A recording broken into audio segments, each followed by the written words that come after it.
Pneu, pessoal. Falamos da roda, agora o pneu, né? O diâmetro aqui, ó, vai ser o mesmo, exatamente o mesmo diâmetro da roda. Beleza? E o que encaixa lá dentro daqui, ó, perto do rampa, é o talão do pneu, onde eu tenho uma alma de metal ali, ó, a parte mais dura do pneu é lá no talão, onde ele tem que prender, ele não pode dilatar ali, senão ele sai da roda, né?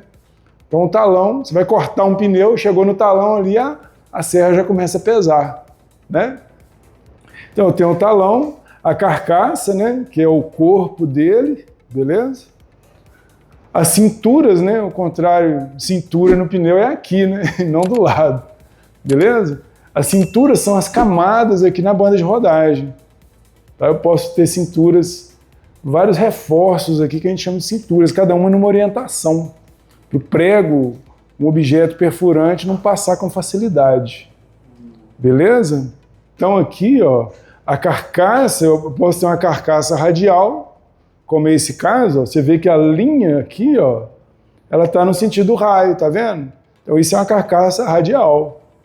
Aí pelo fato da carcaça ser mais maleável, ser uma camada só, eu tenho que acrescentar cinturas no pneu radial, para ele ficar mais resistente na banda de rodagem.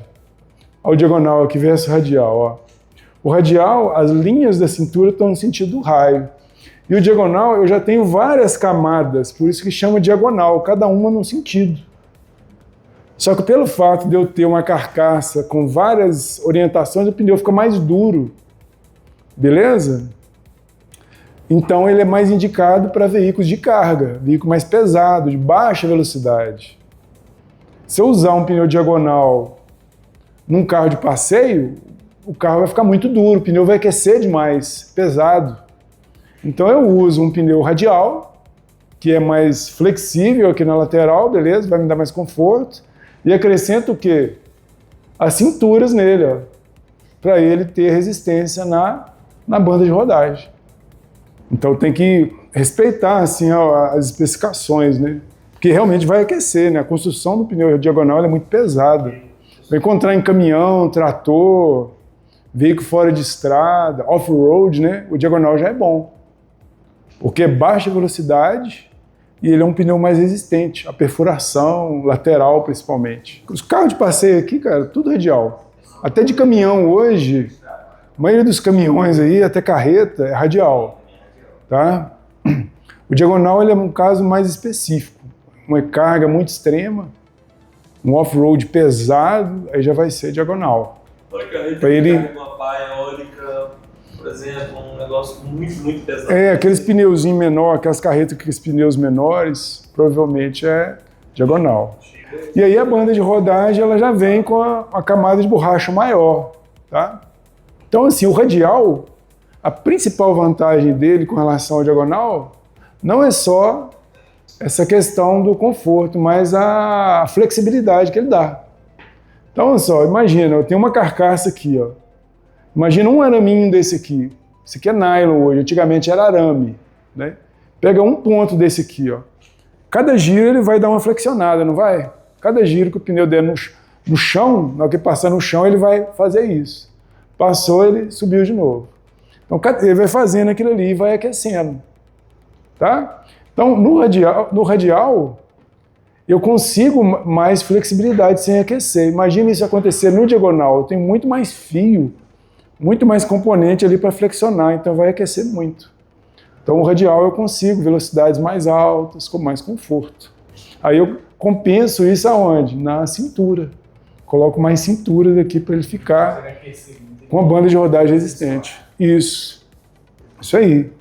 Um pneu, ele 1000 vezes andar num carro com um pneu com a pressão acima do especificado do que rodar num carro com um pneu abaixo do especificado.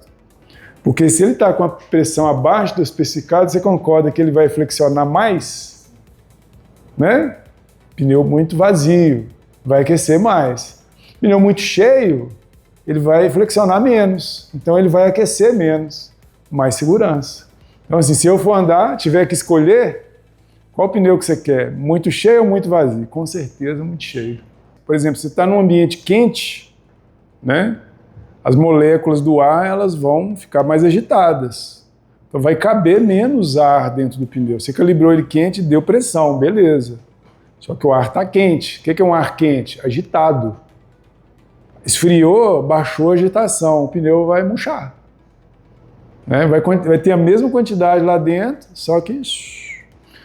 Bom, aí nós temos hoje em dia, né, só para a gente entender a diferença, porque vem lá a especificação tubeless do lado do pneu, não é isso? Tubeless é um pneu sem tubo, né, sem câmara, beleza? Se você vê tube type, é um pneu com câmara, beleza?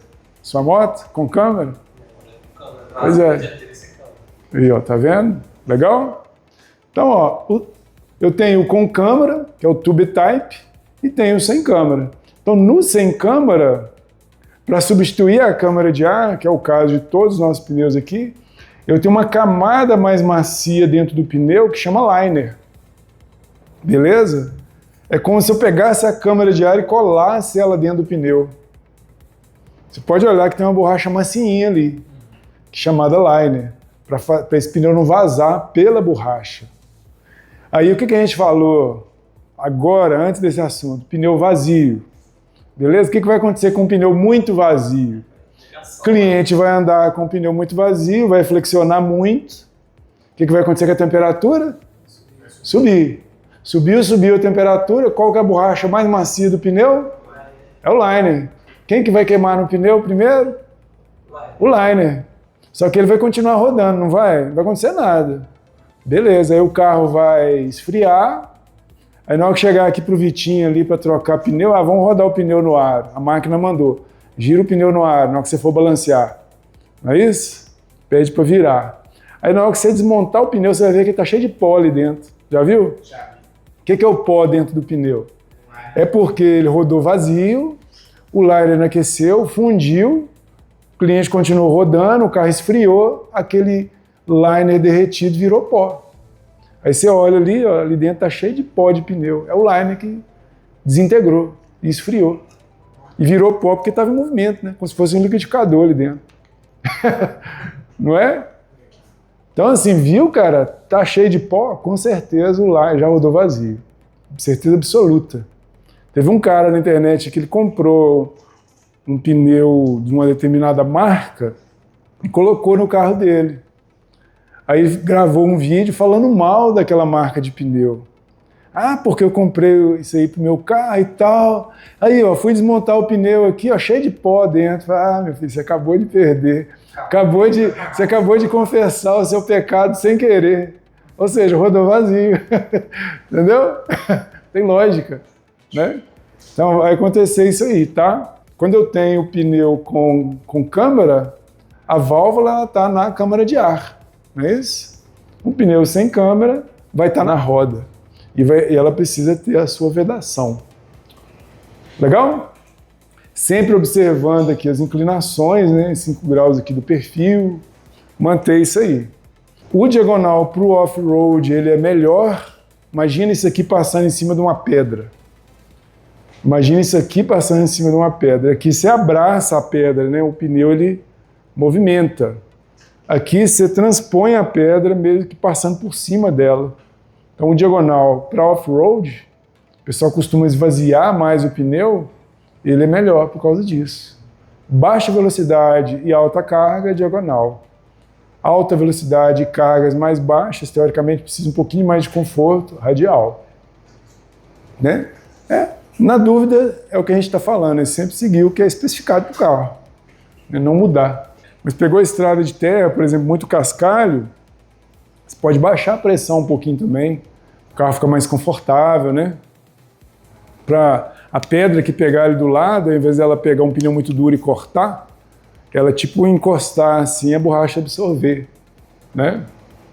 Tem esse costume aí também, quem roda muito estrada de terra, não pode esquecer de encher de novo quando voltar para o asfalto, né? Esse que é o ponto, né? Se tiver, tem que ter um lugar para calibrar de novo, né? Bacana? Especificação aí, ó, as dimensões que a gente encontra no pneu. Por exemplo, esse aqui é 175, 70, R14, 86V, né? que é 175? É a largura do pneu, o tamanho da banda de rodagem em milímetros. Largura do pneu, olha, 175 milímetros. Beleza? 100 milímetros, isso aqui, ó, 175, isso aqui. Né? Beleza? É a largura do pneu em milímetros. Bacana? Barra 70. O que é 70? 70 é a porcentagem de 175. Significa que a altura do pneu ali, ela é 70% de 175.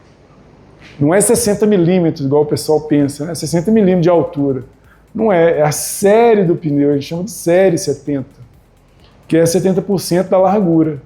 Sempre, altura, sempre 70% da largura. Lógico, né? Cada lado, né? Não é o total, né? Você pegou o pneu aqui, ó, né? Ó. Isso aqui vai ser 70% da largura, esse lado, não os dois lados. Beleza? Então só nesse ponto. Legal? Pneu de caminhão, isso aqui geralmente é de 80% a 100%. Tá? Quando é acima de 80%, geralmente nem vem especificado. Tá? Quando é 100%, que significa que a largura é 175 e a altura é 175. Tá bom?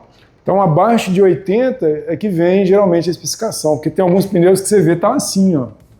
É 175 R14, significa que a altura, a série dele, é acima de 80. Tá? O que não vai ter em carro de passeio igual os nossos aqui, só em caminhões. O João falou, eu posso ter essa especificação aí para moto, mas é bom ele especificar a altura, porque para o cara talvez não colocar uma altura muito maior do que aquilo ali, né? Isso aí, o carro, a moto fica instável, nem curva, por exemplo, né? Beleza, 175/70, o R, o que é o R mesmo? Radial, né? Não, isso mesmo, radial. Se fosse diagonal, não tinha o R, beleza? Seria 14 direto. E o 14 é o quê? É o diâmetro do aro em polegadas, isso mesmo. É o diâmetro interno do aro, externo do aro, que é o diâmetro interno do pneu. Aí depois tem duas especificações muito importantes, que é o que a gente falou aqui no início da aula. O 86V. Por exemplo, o 86 é o índice de carga desse pneu. 86. Tá bom? Se você pegar o 86 e jogar numa tabela, no celular aí, por exemplo, pega aí, Vitor, joga aí. É tabela de índice de carga do pneu. Vamos olhar lá. Quanto que vale o 86? 86, então, quantos quilos? 530. Então, o peso do carro vai ser quanto? 2.120. Isso aí. Pode suportar. Ou seja, mas nunca vai estar nesse limite, né? Então, provavelmente, esse carro deve pesar aí 1.400 quilos para ter uma tolerância, né? Lógico que não vai ser no limite, né? Ele suporta até 2.120 quilos. Se eu coloco um índice de carga menor que esse aqui, vamos supor que é 70. Quanto que é 70 aí? Olha aí, o índice de carga é 70. 335 vezes 4, 1.340, isso mesmo. Então esse carro com um índice de carga 70 não pode pesar mais que 1.300 quilos, 1.340 quilos. Beleza? Ou seja, não muda o carro, né? Eu não posso colocar nesse carro um índice de carga menor que 86. Maior não tem problema. Só que se eu colocar um pneu com índice de carga maior, provavelmente esse pneu vai ser menos confortável. Porque ele tem que ter mais resistência, ele vai ser mais pesado. Tá? O ideal é sempre olhar o que está especificado para o carro, que é o que a engenharia trabalhou, né, para não mudar muito. Beleza? Índice de carga é o peso do carro dividido por 4, se for 4 pneus, né? Mais a tolerância. Né? Igual a gente falou, 500 e quantos quilos? 530 quilos. Isso aqui seria um pneu de um Palio, por exemplo, um dos mais antigos. Um Palio pesa quanto? 1.300 quilos, por aí. Né? O pneu suporta 1.300 dividido por 4, vai dar 325, né? Seria 325, só que ele suporta 530. Né? Ou seja, bem a mais, quase 30% a mais aí. Né? Legal? E depois vem o V, que é um índice de velocidade. Olha aí agora, tabela, índice de velocidade do pneu. 240. Isso aí, esse pneu, esse índice de velocidade, olhando numa tabela universal, indica que esse pneu suporta até 240. Beleza? Nesse carro aqui, provavelmente, com essas dimensões, ele não vai chegar a 240. Beleza? Com certeza não. Um carro... Se fosse um 95. Um pneu 205, 220, 50, R18, por exemplo, num Porsche, beleza. Então, isso aqui é uma margem de segurança, né? Beleza? Agora vamos pegar, por exemplo, os Maré lá, ó, mesma especificação, mesmo pneu, mesmas dimensões. O Maré aspirado, eu tinha um índice V. O Maré Turbo, eu tinha um índice W. Mesmas dimensões aqui, eu mudava só no número, só na letra lá no final. Então, se eu pegasse um pneu que era destinado ao Maré Turbo com o índice W e colocasse no aspirado, tranquilo. Agora, se eu pegar um V e colocar onde deve ser um W, aí é problema. Não quer dizer que eu vou ter um acidente. Pode ser que esse pneu vai desgastar mais rápido. Só isso. O que tem de diferente de um pneu para o outro? Sendo que as dimensões são iguais. Camada de borracha. Às vezes você tem uma borracha mais resistente na banda de rodagem para ele suportar aquela velocidade e não desintegrar.